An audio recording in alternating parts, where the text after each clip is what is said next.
All right, everyone. Welcome back to the Lock Up Shutdown podcast. My name's Monica. Joining me, as always, my good friend Zach. How's it going tonight? Going good. We're back to that 40, 50 degree weather and getting ready for Thanksgiving. Got a cup of hot chocolate, so always good during football time and Thanksgiving. Absolutely. It's always weird when we get that 40-degree weather here in Florida. But that's besides the point, because today we'll talk about who the best running back in the league is and why it's Jonathan Taylor, the Titans losing to yet another awful team, and how the Lions keep losing to every team, period. But first, let's warm up as always with our biggest surprise from the week behind. Zach, why don't you start us off?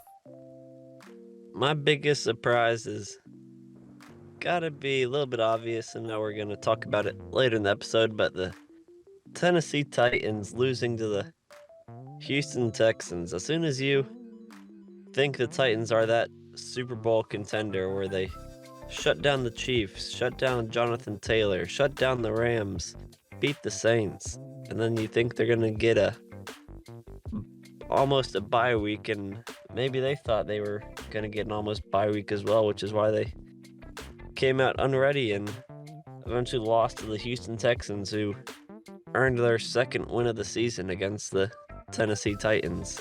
Absolutely. It's always shocking when a good team is losing to a bad team, and we'll certainly talk about all that later. I have another one that we're also going to talk about soon in this episode, and that's the Browns almost losing to Tim Boyle and the Lions in their 3-point win, 13-10. Despite my prediction last week where I said that the Lions would get their first win, I'm not gonna lie, that was just a bold hot take. This game shouldn't have been even close as it was. Mayfield had just 176 yards, a touchdown and 2 interceptions. DeAndre Swift is looking to have his breakout game apparently. He had 136 yards, that's 9.6 yards per carry, and the Lions' only touchdown on the game. The Lions looked great in that bout against the quote-unquote great, as great as the Lions could look with a really bad quarterback and playing against a quote-unquote good team in the Cleveland Browns. And I don't know, there's not much that can be said about that other than it's just a really big surprise that the Browns even managed to keep it close. Yeah, the Browns are not headed in the right direction. And sure, that win will go in the win column, which is always important in the NFL, but this week in practice and when they're watching film, I'm sure it's not going to feel like coming off a week where they just won after DeAndre Swift goes for 136 yards and the Lions quarterback throws for 77 total yards the entire game, but Browns offense can't do anything outside of give it to Nick Chubb, and they're going to have to figure something out sooner rather than later if they want to stay competitive with other teams besides the Lions. It'll certainly help to have Kareem Hunt coming back this week, but let's talk about a different running back in the league who arguably might just be the best. Do you think it's safe to consider Jonathan Taylor the best running back in the league right now? I think it is safe and sure and absolute and any other word you want to throw around in there. He has a Watch your touchdown tongue, you don't want him to get injured this week. Exactly. I'm hoping our lock-up shutdown curse isn't going to shut him down for a few weeks, but he's got a touchdown every single week since week 4, has run for 100 or more yards 5 of the last 6 weeks, and finally capped it all off with one of the best games you'll ever see from a running back, having 5 touchdowns on the day, 185 yards rushing and 19 yards receiving, so over 200 total yards and 5 touchdowns against a stout defense in the Buffalo Bills that had shut down almost every running back all season until they had to face Jonathan Taylor, and unfortunately, we're going to miss out on what would have been a great battle for leading rusher between Derrick Henry and Jonathan Taylor. Absolutely. Jonathan Taylor has that lead rusher title pretty much solidified at this point. He has over 1,100 yards and 13 rushing touchdowns on the year. I believe that is the lead in both categories. Like you said earlier, it's 5 of the last 6 games on the year where he had 100 plus yards in each game. But that doesn't include the other 100 plus rushing yard game that he's had on the season. That's 6 out of 11 games with over 100 rushing yards. An absolutely amazing stat for any running back. He's averaging nearly 6 yards per carry. That's basically unheard of. Your best running backs are usually going to get you about 4 yards per carry, and, Derrick Henry and Christian McCaffrey. Jonathan Taylor has 5.8. That is an unreal stat. Again, Derrick Henry is injured. Christian McCaffrey was injured early in the season, and I don't think he's going to catch up anytime soon statistically. Jonathan Taylor is most definitely won the rushing title this year. I'd say he might even have a case for MVP if he keeps this up. I think he's a definite MVP candidate, and I wouldn't be shocked at all if he goes on to win MVP. It's not often you see a running back with 32 carries in a single game, but with the way he was carrying it and the way he's carried it all season, I can't blame the Colts for giving the ball to Jonathan Taylor 32 times in a game. And he is, I know we talked about MVP candidates just a few weeks ago, but he has fully entered his name into that conversation after this week's performance. Well, I do believe next week is the Titans and the Colts. Is that correct, Zach? We have the Titans and the Colts not this week. We got the Bucks and the Colts this week. All right. Well, whenever we have the Titans and the Colts, we'll certainly be looking back on a certain game that happened this week in which they suffered a truly embarrassing loss to the 2-8 Texans. A team you never want to see in the winning column, especially if they are in the winning column against your team. How do the Titans keep suffering embarrassing losses to bad teams despite all their success on the year?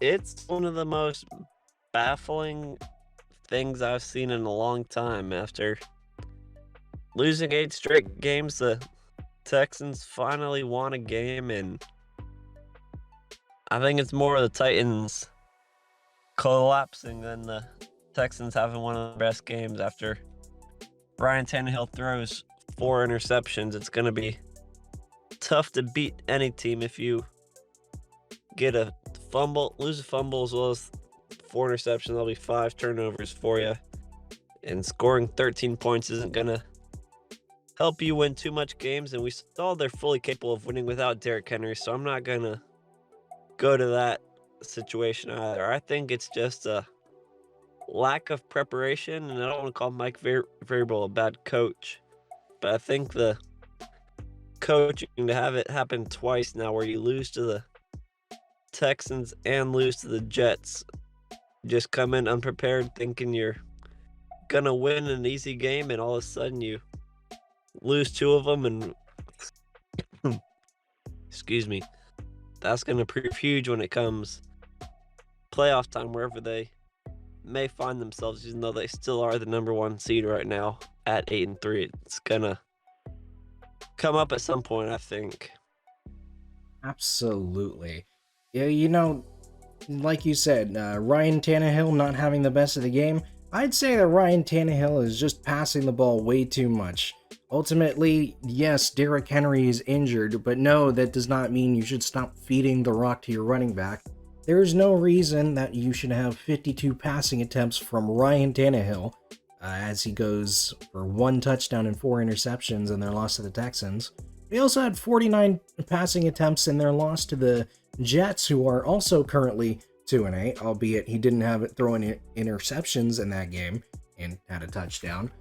The Titans, like you said, are coming into these games unprepared. They're coming into these games lousy, lazy, undisciplined, it doesn't look like a professional football team going up against another professional football team.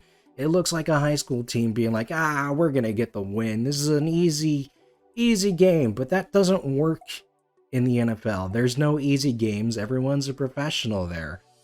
The Jets game was lost via 7 sacks for 45 yards lost, and the Texans game was ultimately, like you said, those 5 turnovers. Both games had way too many penalties going up against the Texans, or I should say the Titans. The Titans against the Texans, they had 5 penalties for 52 yards, and against the Jets, they had 8 penalties for 98 yards. That is 100 yards that they do not have on their stat sheet because of penalties.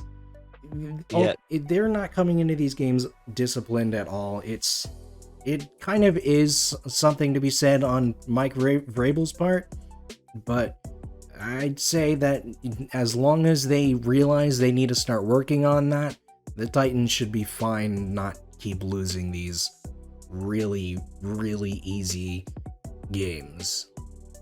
Yeah, Derrick Henry is one of the best running backs, if not the best running back to ever play, but I think another reason behind Derrick Henry's success is the offensive line, and to just stop running the ball after you lose Derrick Henry seems to get rid of one of their best talents, which is that offensive line. So hopefully for their sake, they go back to what got them to be so successful, and they get the running game with whoever it may be, whether it's Foreman or any other guy, now that I think they've released Adrian Peterson earlier today. That's a shame. Yep, unfortunate for Adrian Peterson after what we thought was going to be a good spell for him to come back from retirement, but wasn't able to get it done for the Titans, I guess, in their eyes. They just weren't ready for him. Let's talk about the Los Angeles Rams, who have also had their fair share of struggles in the last couple of weeks, specifically the last 2. Are the Rams' last few weeks signs of struggles to come after what seemed like a very positive trade deadline? I think it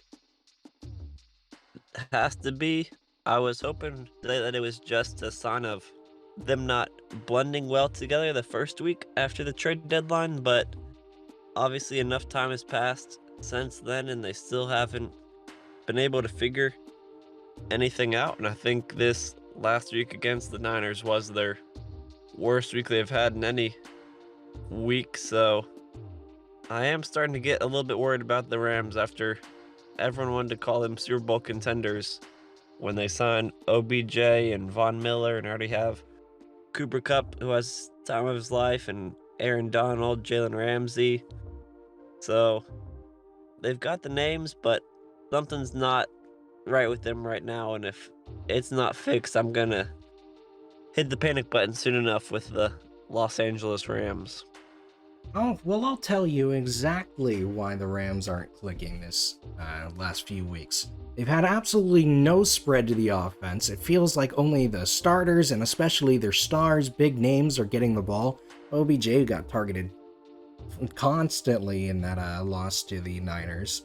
The run game hasn't been set up at all. I mean, you only have Darrell Henderson, who has been an absolute fantasy sleeper for the last season or so.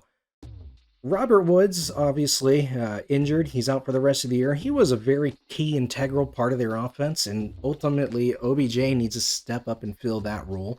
Otherwise, the playbook just isn't going to feel the same to the rest of the team, and ultimately, they're not going to play the same as they always have. Their defense hasn't been holding up at all in the last couple of games, and clearly there's still holes to be addressed, especially when it comes to their linebacker core. Their deep safeties haven't been doing great either. And while I believe that Sean McVay is going to get the play call figured out again after this week, the Rams have one of the toughest remaining schedules going into the rest of the season.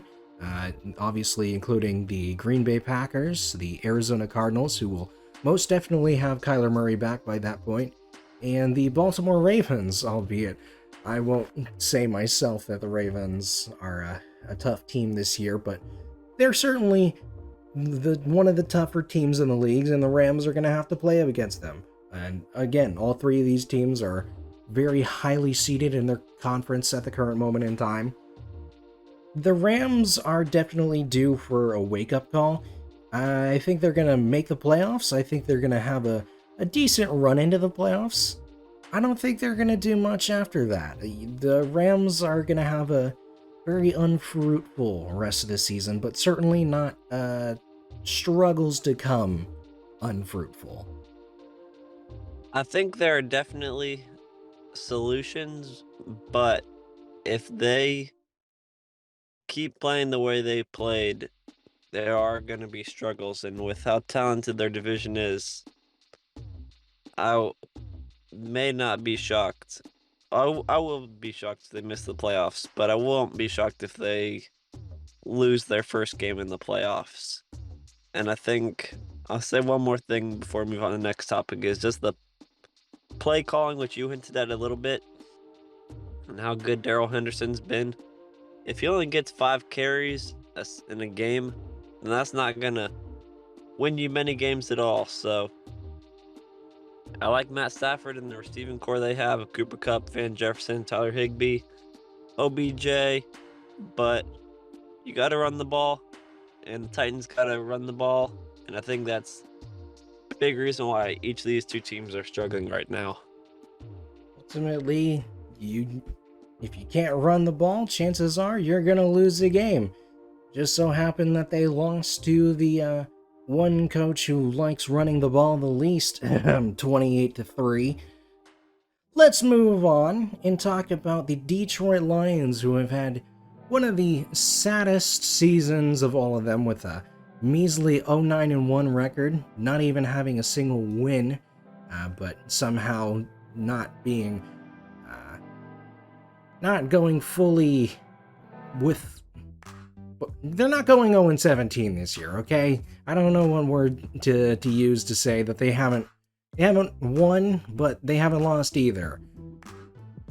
But talking about that, coming off of their tough close loss to the Browns, are the Lions due for a win soon? I can't speak at all. The Detroit Lions, I'll give you a word for it. They may not go 0-17, but they will be winless. Oh. I do not see them winning a game the rest of the season. And I think the only chance they have at winning a game this season is going to come up soon against the Bears on Thanksgiving Day.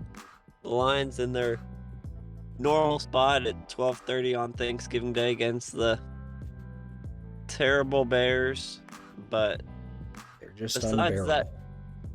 Besides that Bears team, if the Lions don't win that game, I don't see another winnable game on the Lions' schedule with the Vikings, Broncos, Cardinals, Falcons, Seahawks, and Packers.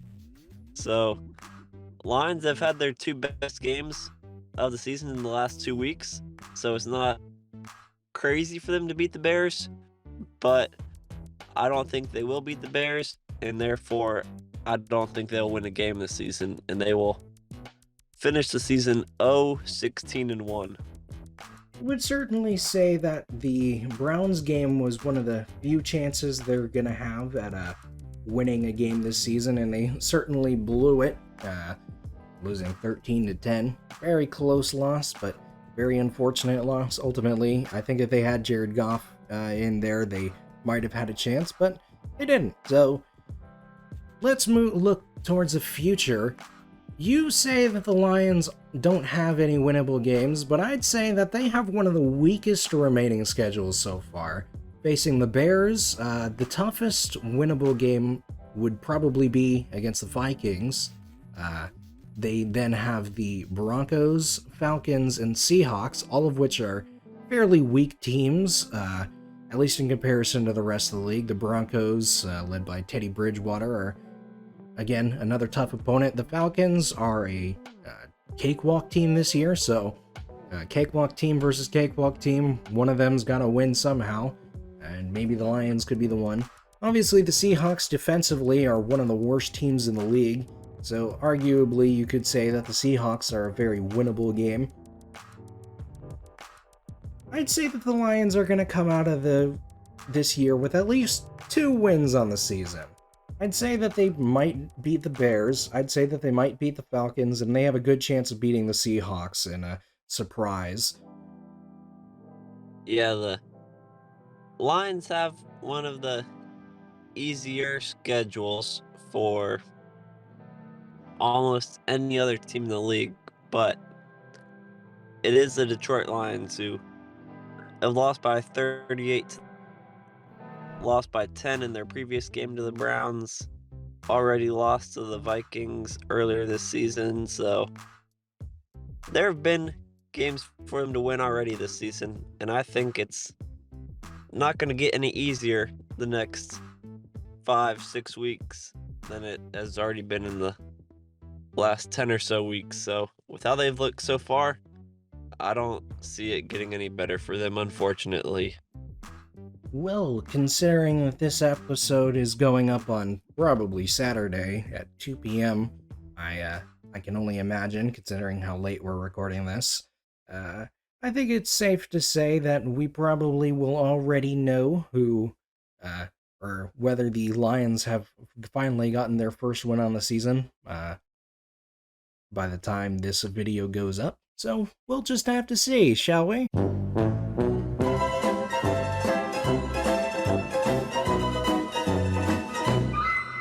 Let's move on to our final topic, a more open-ended question.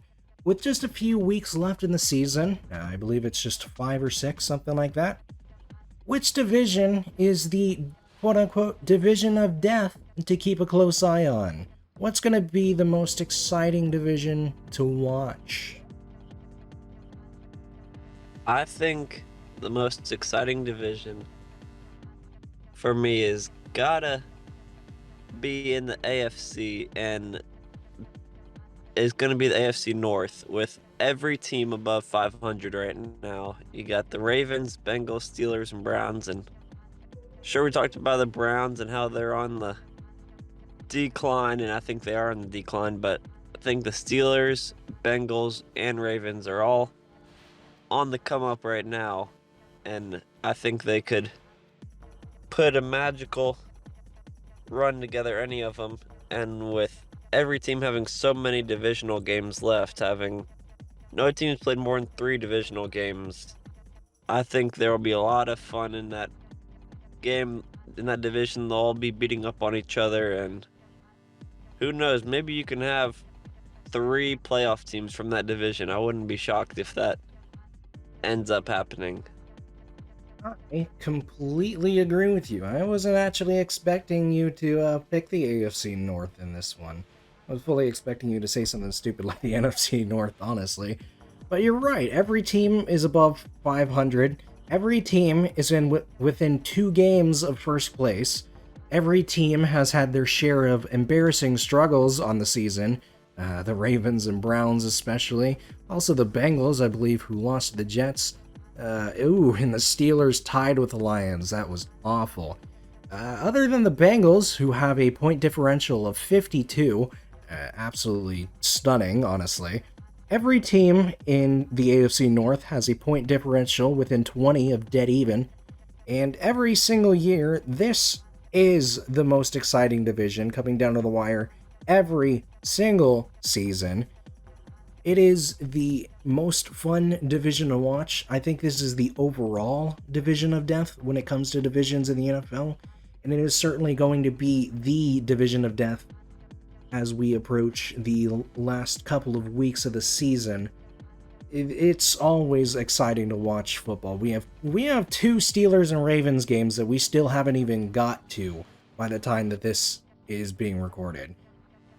Yep, I think the Browns and Bengals have always been the bottom 2 teams of this division, and the Ravens and Steelers have always been the top 2 teams per se, but I think the Ravens and Steelers are on the decline, with the Bengals and Browns on the rise.